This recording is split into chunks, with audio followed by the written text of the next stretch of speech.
If you like the last one, I have a strong feeling you're going to like this one just as well. This is the Resilient Entrepreneur Podcast number 19. This is Kevin Johnson of Leverage Consulting, and today we're going to talk about influence. And I'm sure some of you listening to this remember those commercials, the advertisements, got milk?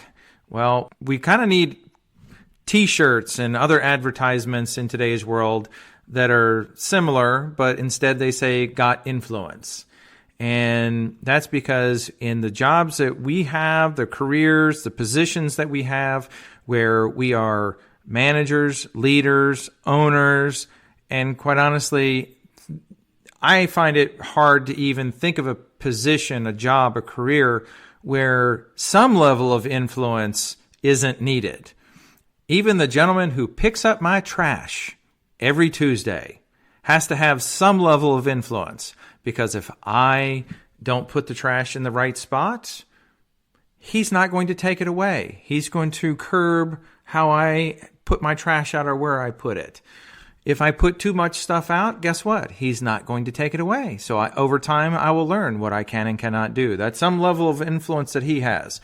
And then you start thinking about your own jobs, roles, responsibilities, careers, investments in your own businesses, and you start thinking about the level of influence that is needed for you to be able to do what you want to do. And if you really don't know what I mean by influence, I even went out and I pulled up a definition. I'm not quite sure whether this is Webster's definition, but it's a definition. And influence is defined as the capacity to have an effect on the character, development, or behavior of someone or something. So just repeating that, the capacity to have an effect on the character, development, or behavior of someone or something. So think about the context of you and your role in your position and the influence that you may have. That influence, if we take and just dissect this for a moment, something could be anything from your business as a whole. That business may be the one that you own or that you manage. It could be something as in your schedule.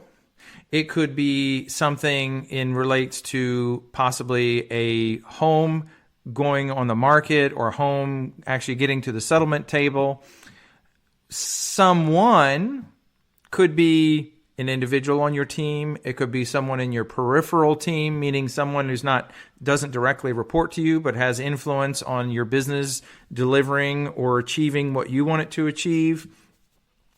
Someone could be, again, like a direct report, someone who's a administrative team member, a clinical team member, a closing coordinator, a buyer's agent. It could be any number of things. But all these things relate to the influence. And in the last podcast, I talk about how much you really love being a manager. And sometimes that love for being a manager relates to your level of influence.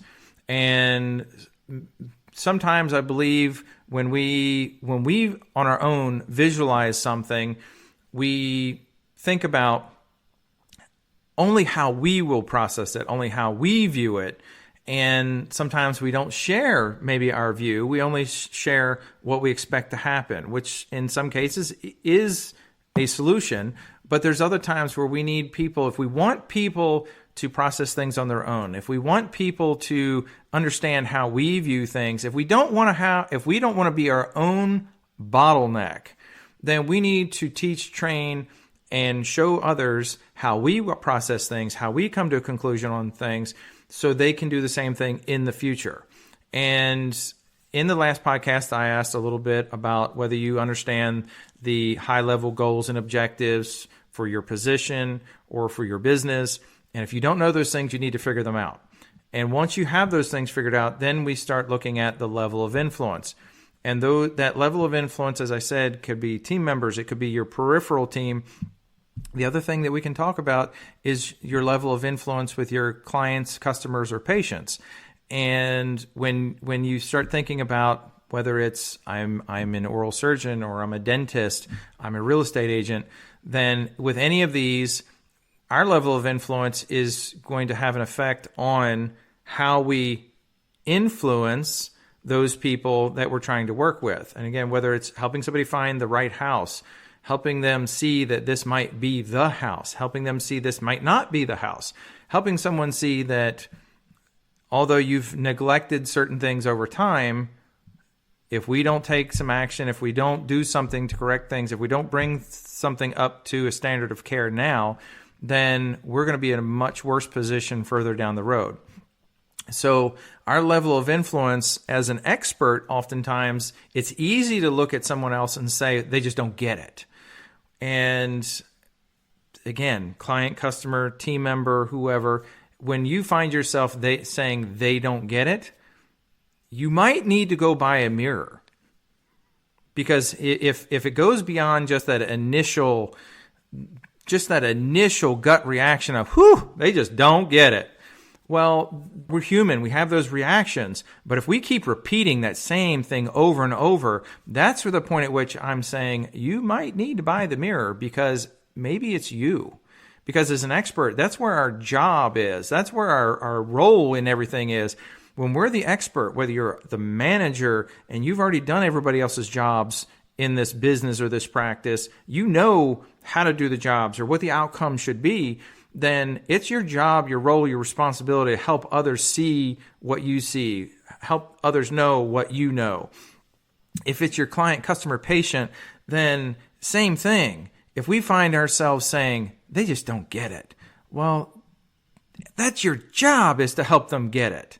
And that comes back to my point about influence. Our knowing how to do the job, said with all due love and respect to all of you, anybody can find someone to do a job and do the tasks. But the beauty is in when we can find people who have that level of influence to go beyond just the tasks. Because whether it's writing a contract for a house, it's setting up a room for an implant surgery, it doesn't matter. I can find people to do those things. The people who are just absolutely invaluable are the ones who have some level of influence. They can go beyond the tasks and they can help others see what they see. When we find people who you really appreciate, let's even take the example of a waiter or waitress at a restaurant. Most times the ones that you're going to love are going to be the ones that have some level of influence. Shelly and I met a waitress, this was probably 3 or 4 years ago now, and we walked into a sushi restaurant that we love and sat down, and in this restaurant we had some things that we had our normal order, if you will, and kind of varied from that periodically. But this waitress came to our table, and she was bubbly and bright and fun to listen to, and ultimately talked us into a $30 tuna appetizer that had 3 tiny little pieces of tuna on it. And when it came to the table, I was sitting there scratching my head saying, this is $30? But when it was done, I was glad I bought it, but I would not have bought it if she would have came up to the table by task and told me that you're going to get 3 little tiny pieces of tuna and this appetizer is going to cost you $30. Never would have done it. But she had a level of influence over us to inspire us to at least try this. And it was awesome. I loved it. I was glad I did it. And no matter where you are, no matter your job, your position, every one of you has some level of influence. And I'm guessing that the more you work on your level of influence with others, the more you're going to get what you want. And it's not a matter of having influence over someone. It's really influencing them and their decisions. We go back to the definition, and it's a capacity to have an effect on the character, the development, and behavior. Okay, it's not influencing over them or having an influence over them. Say that 10 times fast. It's a matter of having an influence to affect it. And that's really what you're trying to do. Is so when you know the goals and objectives of your business, your practice, then you can then have an influence over the individuals and the schedule. You can have an influence over or with the customers and the clients. You can have influence with a team member who might be stuck.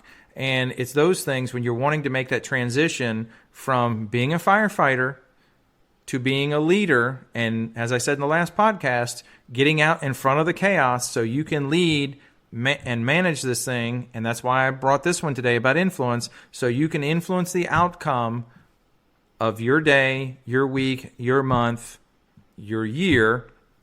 So ultimately, you get what you want. And usually when you get what you want, the other party is usually pretty happy too. They just don't know it at the time. So that, my friends, is a Resilient Entrepreneur Podcast number 19. If you like the last two, there's more good stuff where this came from.